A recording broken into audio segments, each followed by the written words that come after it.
A brown Testarossa, I hear you cry. So this is an Auto Bianchi A112, a relatively rare car in the UK. Basically, Auto Bianchi was a joint venture between Pirelli, Fiat Motor Company and Bianchi the bicycle company, and it was used as a bit of an experiment laboratory for Fiat as well. So initially they used it to try front wheel drive and some other features as well. So here's an interesting one to start with. It's an Audi 200, not the 100 but the 200, the more powerful 200. Really rare to see these.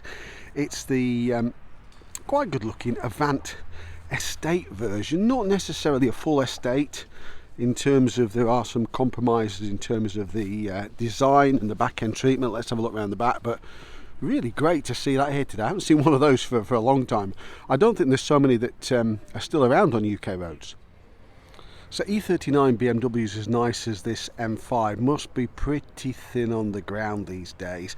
I don't know if the camera picks it up, but the condition of this vehicle is absolutely amazing.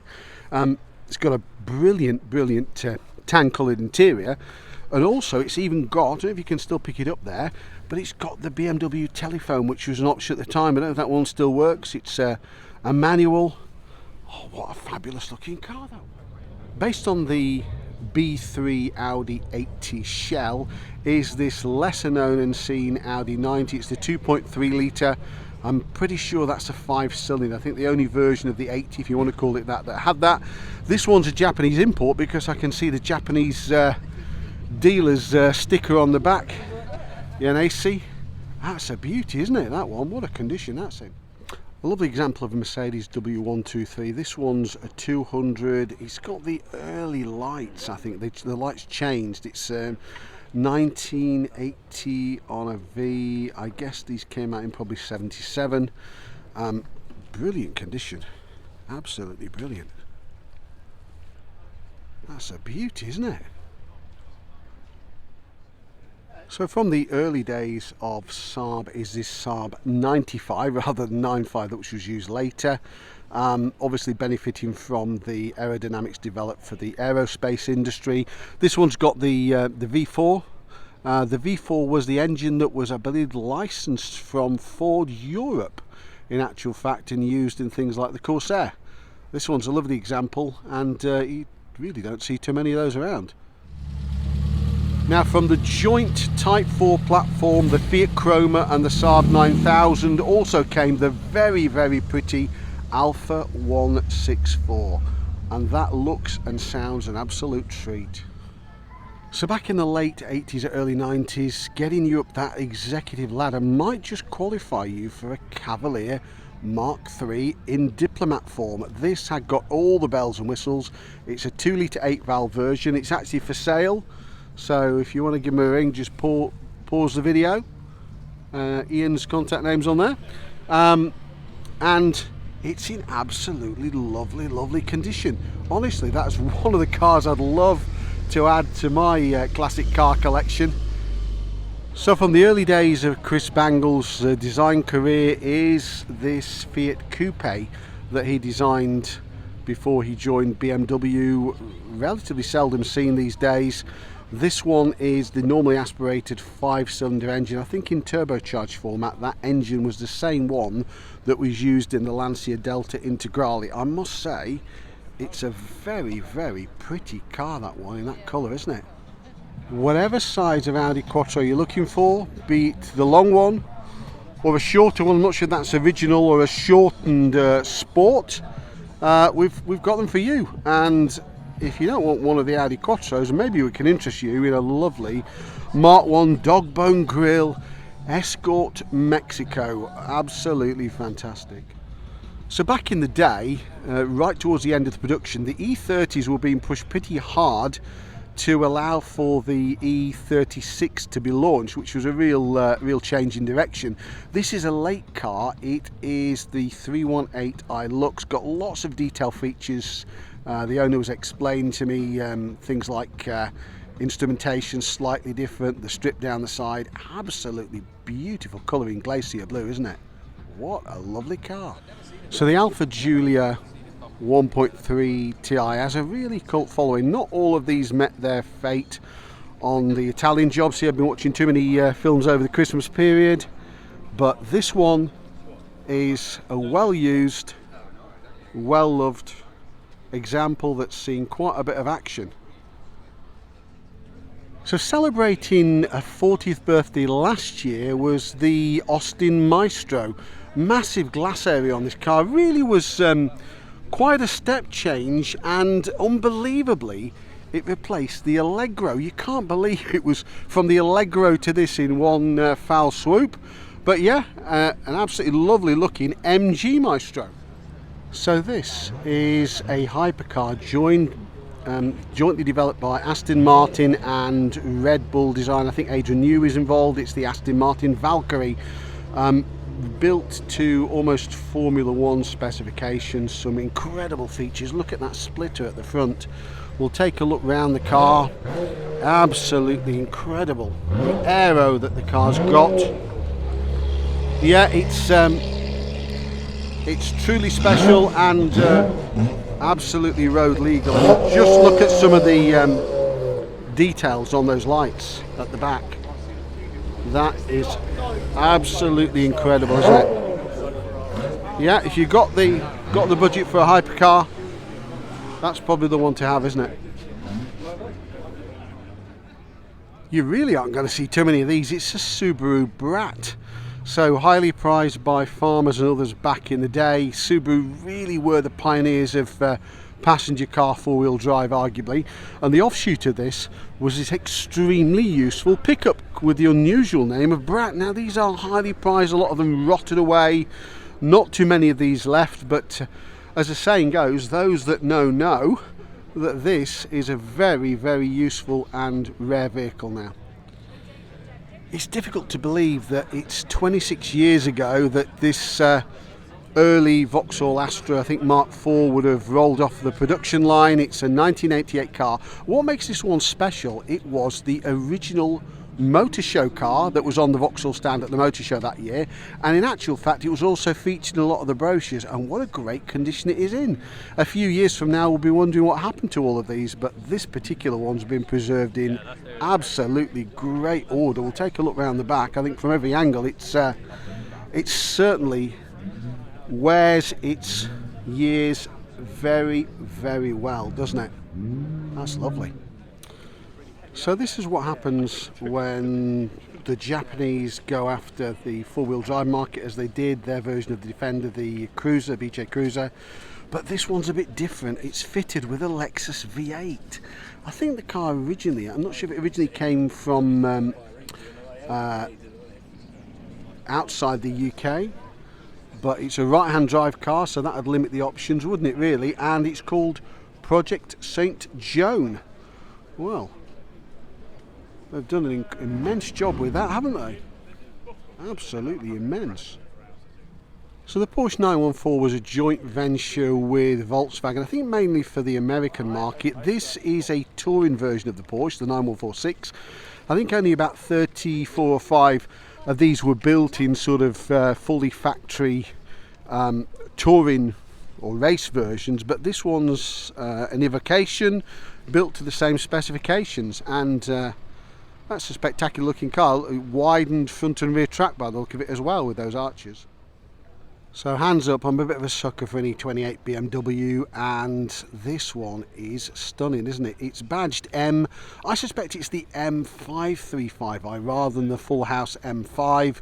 Looking at the interior, I could be wrong. It's got the original Kronk BMW number plates on there. It looks an absolutely super looking car. Got the old Hofmeister kink, so called, in the rear window. Yeah, there's a lot to be said for one of those. They're great, aren't they? So I hope you enjoyed the cars we've seen so far at the January Bicester Scramble. Plenty more to come. However, just a quick reminder, if you could also subscribe to the channel if you haven't done so already, it would be really, really appreciated. Helps the channel grow and helps us bring a lot more content like this, and also a few more products to the channel this year as well. So thanks in advance for that. So this is the Series 2 XJ body, but it's the Daimler version. So with the Series 2, the bumper was pushed up a bit higher to cope with US crash regulations versus the Series 1, which had been launched back in, I think, 1968. Well, this particular one's a 3.4 auto and it's for sale. And it's in typically a 70s colour. What's that? Sanglow? Probably lime flower, something like that. I'm not sure what the official BL colour is, but you're not sure you'd buy your Jaguar in that colour today, would you? But proudly sporting its bread van styling is this lovely 1998 Alpha 145 Twin Spark, and these are hen's teeth, to be honest with you. It really looks like a small car these days. It just shows how much cars have grown. Got that interesting rear window treatment. This is obviously the 146 was the 5-door version, but this is clearly the 3. Quite a useful hatch at the back, goes right the way down to the bumper. What a sight to see one of these here today. I don't see too many of these at shows. So it looks like the tuning house Tollman have also got their hands on a Lancia Delta Integrale. This lovely pearlescent white example has had the Tollman spanners over it. I'm not quite sure what they've done to it. If I find out, I'll try and pop it on screen afterwards. But nevertheless, it's a beautiful example, and what an incredible car. I drove one of these about just over a year ago on the channel, and honestly made a huge impression on me, so check out that video if you can. So M Sport, run by Malcolm Wilson, an ex-rally champion himself, have prepared the Ford rally cars, and previously I think they're running Pumas at the moment. This is the Fiesta they ran. It's the full championship spec, no shortage of light bars in there. Got the obligatory roof scoop to get a bit of airflow into the car. Oh, the air conditioning won't be on there, I imagine. That's a monster, isn't it? Can you imagine driving that on the road? That wouldn't be a comfortable ride home, but what an absolute beast on a special rally stage. It looks immense, doesn't it? So this 105 series Alpha's seen a bit of fettling. It's got those lovely gold wheels on it. The arches have been widened by the look of it as well. Apart from the paint, it looks like a serious competition machine with a semi or full cage in there, some bucket seats. Yeah, it looks like you could have an awful lot of fun in that one, doesn't it? It's hard to believe this Audi TT was translated from a concept car to a production car virtually unchanged over 25 years ago. This is a beautiful Imola yellow version. It's the higher power version. There was a 180 and a 225, and this is the arguably more desirable 225 version. Normally you can check with the back of these. The 225's got the twin exhaust. Yes, this one has, and the 180 just a single one. Lovely. I can't imagine too many people who have seen a brown Testarossa before. I'm sure it's got a lovely name for the colour, but yeah, it's brown. Absolutely incredible, isn't it? Fans of Miami Vice eat your heart out. They only had to contend with a white one. Now, if you notice, those gills on the side aren't aerodynamic related. Apparently, they are related to crash requirements for the US markets. Otherwise, those vents would be completely open. In the later cars, the early cars had a single mirror on the side. The later cars had 2, and they were lowered down. The first cars, the mirror was much higher up the pillar. What an incredible looking car! Isn't it nice to see an original, as it was designed, Porsche 928. This is a V, so I guess 1980. Car was launched in 78. Was car of the year in 78, believe it or not. Can you believe the sort of supercar like this, I guess, as car of the year? It's a right-hand drive car, so it looks like it's probably a UK car, or what, possibly South African. But no spoilers on the back, those telephone dial wheels. Not sure if you can pick it out. That psychedelic Porsche interior trim they had back in the day. Wow. So this is an Aston Martin V8 that was rebodied late in life by Zagato. It's almost unrecognisable what the base car is, but Zagato did an absolutely incredible job on the car. And as I say, I defy you to recognise the car without a bit of assistance, the base car. Incredible. Those strip rear lights, that very heavily changed roof profile. What, for racing helmets? Who knows? But absolutely immense looking car. Not full windows, just opening or sliding windows there, and the all-important Zagato badge. So as Volkswagen developed the original Karmann gear off the Beetle chassis, this Edge was developed off the Type 3 Saloon chassis to give them the same lift that the Karmann gear had. This one's been subtly modified. It looks beautiful. If you like green or gold, you're in the right place here. It looks absolutely immense, and you can see why that styling is so-called razor's edge styling, particularly at the front. What a lovely, lovely looking car. So whilst this channel's not all about supercars, sometimes you just got to stop and look and linger at something like this. It's a Ferrari 365 GB Berlinetta Boxer, one of the first of the wedge-shaped cars, I think designed by Pininfarina. Took over from the Daytona and marked a change of direction in terms of styling, and isn't that immense? I mean, honestly, that is a very, very pretty car. Introduced in, I think, 86 was the XJ40 generation. Real step change for Jaguar, uplift in terms of quality and a change in styling. This one's a later car, so a 93, coming towards the back end of production. It benefits from the sports kit. I think Tom Walkinshaw might have had something to do with the sports kit on this one. It does look nice in that red colour, and certainly the sports kit really changes the appearance quite radically with those different bumpers and those different wheels. So a shout out to Oxford University's Motorsports Foundation, and one of their members looks like he brought on this fabulous Hillman Imp. It's a relatively late one. It's an N 75 produced in Linwood by Chrysler, rear-engined, got that quite unique hatch at the back, so ahead of its time, beset with cooling issues, unfortunately, and with labour relations at the factory. Could have been so much more, because as a car and as a design, it could have really worked well, but unfortunately it wasn't to be. So Singer are known for modifying Porsches, and this one's no exception. This one takes it quite to an extreme. It looks like it comes with its own Lego kit of optional accessories. You can dress it up as you want. We've got what looks like the rear spoiler element there. We'll have a look over here. We've got a set of fresh tyres. We've got a different Singer front end. The back end, well, I'm not quite sure about what's going on at the back end there. Does it look like it's just crashed through Halfords? I don't know. Comments please on that one. So in Hangar 113 at Bicester Heritage, they're celebrating the European Car of the Year award, and believe it or not, it's celebrating a 60th birthday, and this Rover 2000, this model, was the very first car to win that award with its revolutionary design, quite a very safe car for the period, bolt-on panels. It really was way ahead of its time, and that is the first award winner. So Nick, I'm here with Nick Dunning, who owns this fabulous P6. Now, this was the first car to win the European Car of the Year award. It was quite a revolutionary car back in the day, wasn't it?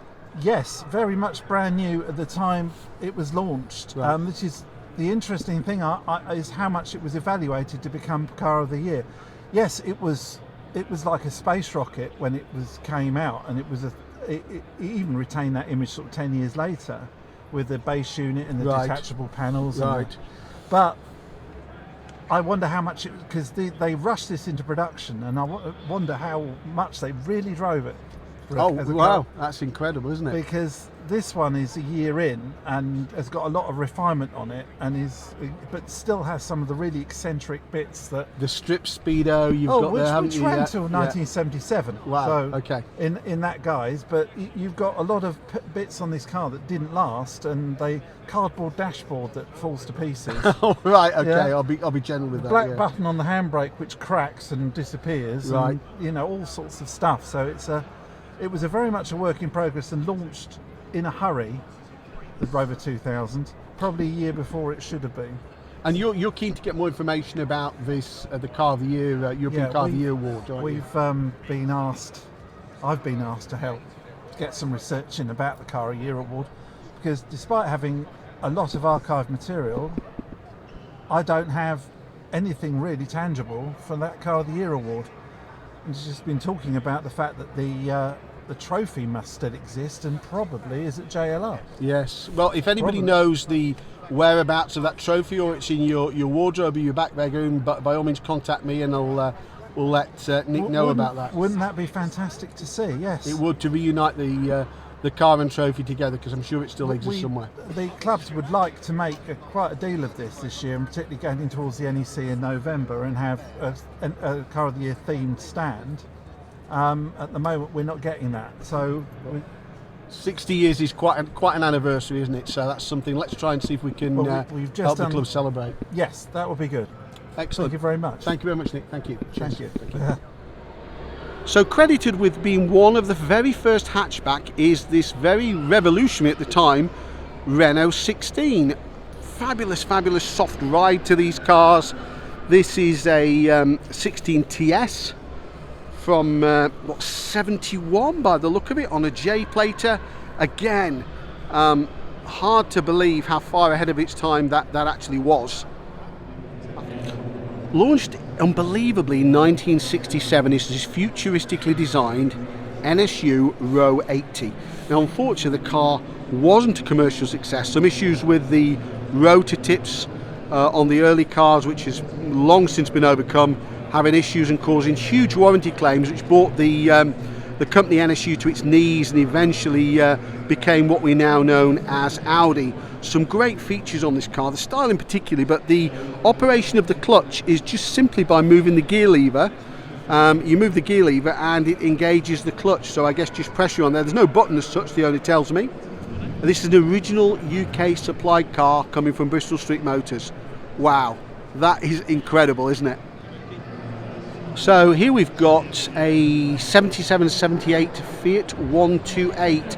Not many survive, and not many in this condition. I'm pretty sure this is owned, or has been owned, by a father and now the son. From memory, I may have seen this car before at previous shows. It is in stunning condition, as you can see here. Unbelievably, a supercar, the Porsche 928, won the award in 1978. This is a later car, I think a Series 4 car, but it took the award away in the late 70s. The Lancia Delta, shown here in HF Turbo format, won in standard format. I think it was a Giugiaro design, I think launched in 1980 or 79 or 80, I'll check, but very clean design, and obviously the one that would go on to spawn the Rally Bred Integrale. So this was the car that really put the coefficient of drag into modern day vocabulary. This, with a CD factor of something like 0.3, which was revolutionary at the time, is the Audi 100. What a fabulous car this is. You can see the attention to detail in terms of drag. Look at those very flush fitting side windows there, and front window, a really slippery shape.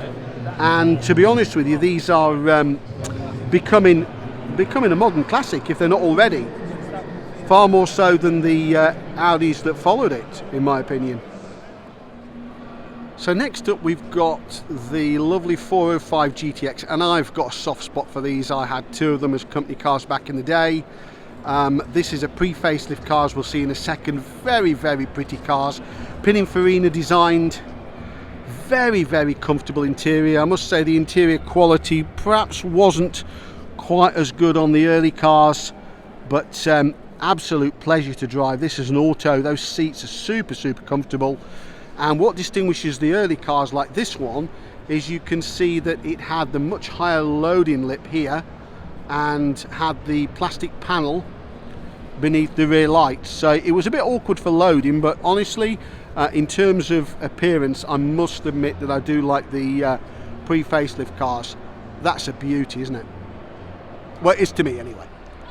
Now, if you thought Citroen's idiosyncratic period had stopped years ago, they managed to squeeze this one in first, and this also was an award winner. It's the XM. So this is a, what, 91, 92 car. That wedge shape sold as a hatchback and also as an estate version. What a quirky executive choice that would make back in the 90s. That lovely, lovely interior. Single spoke wheel. This one's an automatic. Quite a fair bit of space in the back.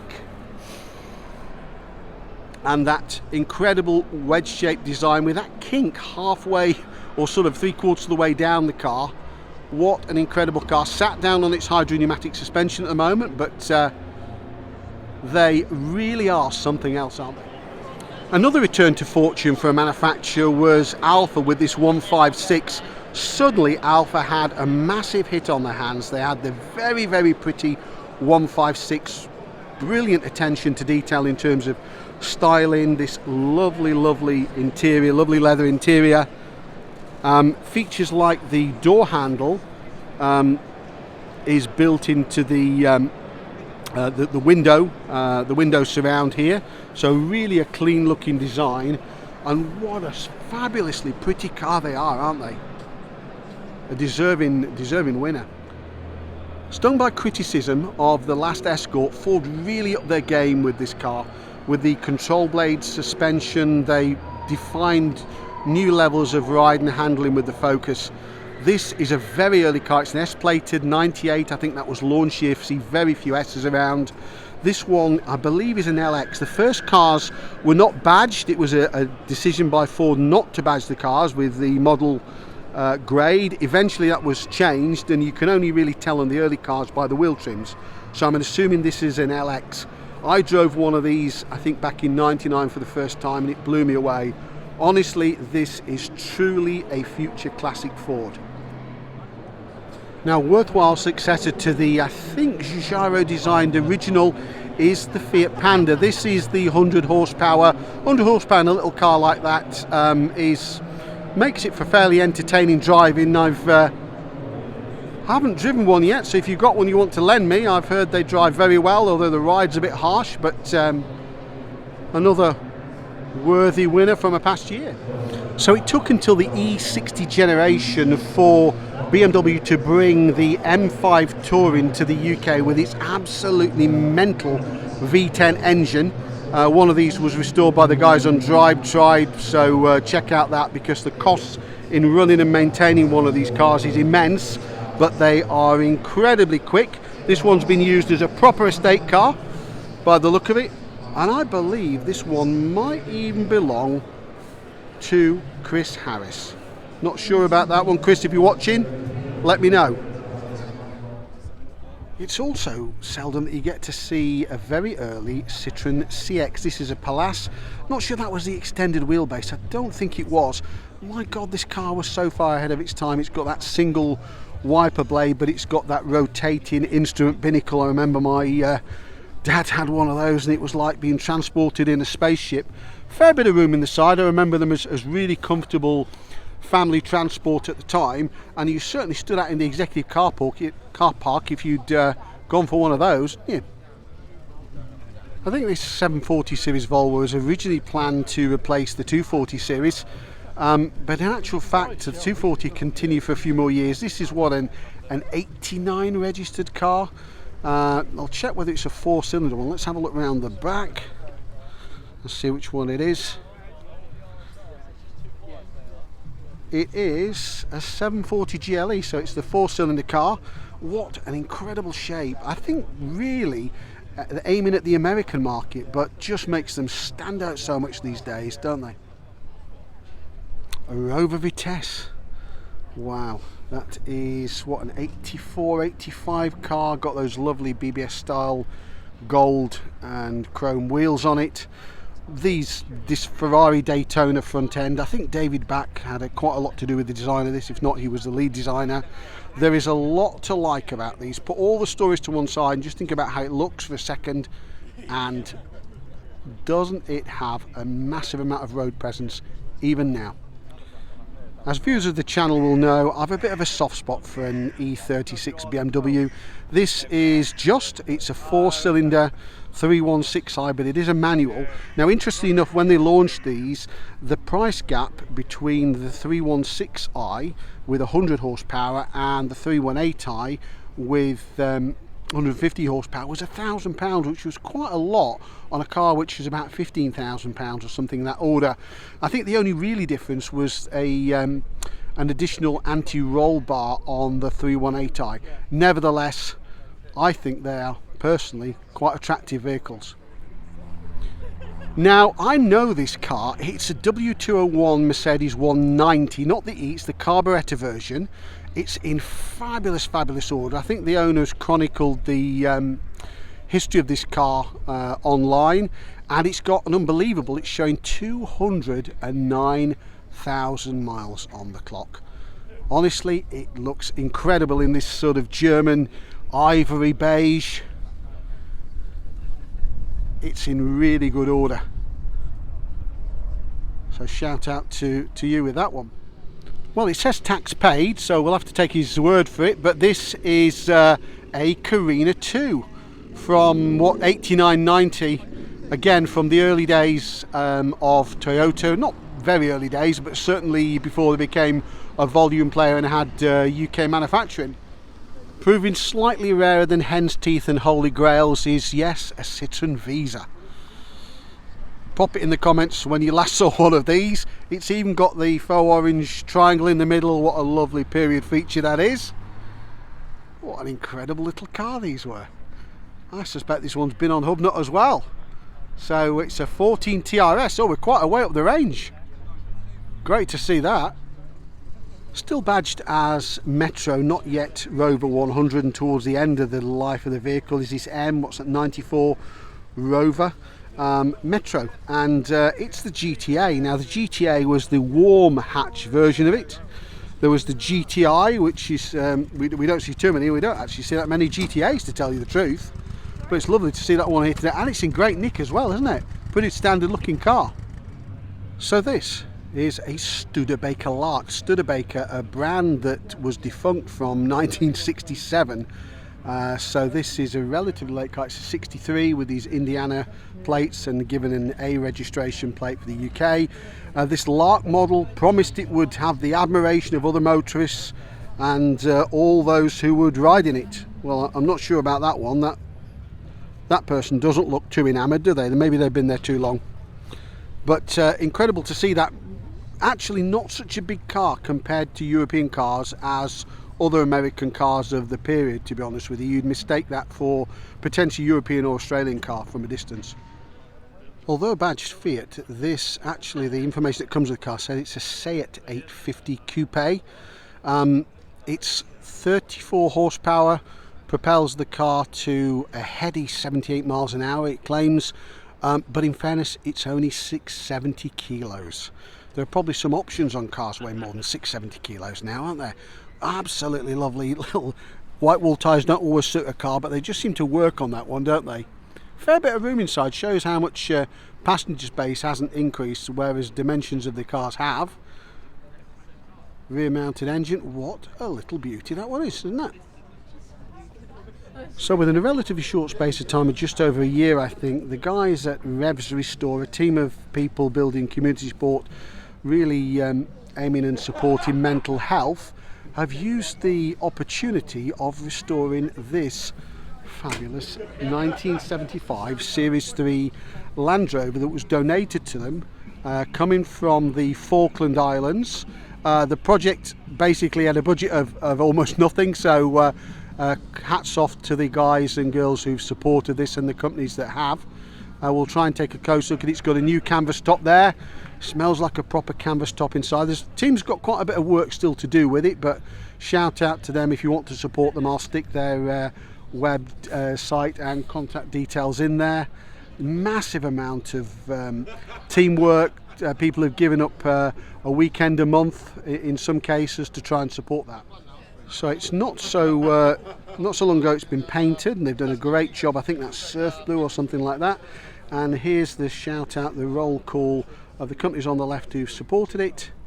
and the individuals on the right who've been part of that team. So what a great project that is.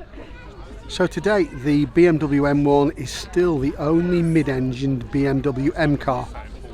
Many people will remember this car as BMW's first toe in the water in terms of producing supercars, and I think there was a Formula One support series as well, where Grand Prix drivers drove these, or did I dream it? Put that in the comments. I'll try and check that one out. Still an incredible piece of work, isn't it, from BMW? And I don't really think BMW have equalled this. Maybe the only thing that comes close at the moment would be the i8, but what an incredible looking car. So thanks again for watching me on Lot 76 cars from the fabulous January Bicester Scramble of 2024, the first of many. Hope you've enjoyed the show today and some of the cars we've seen. If you have, please like, share, subscribe, click on notifications to be informed of my next video, and once again, thanks for watching.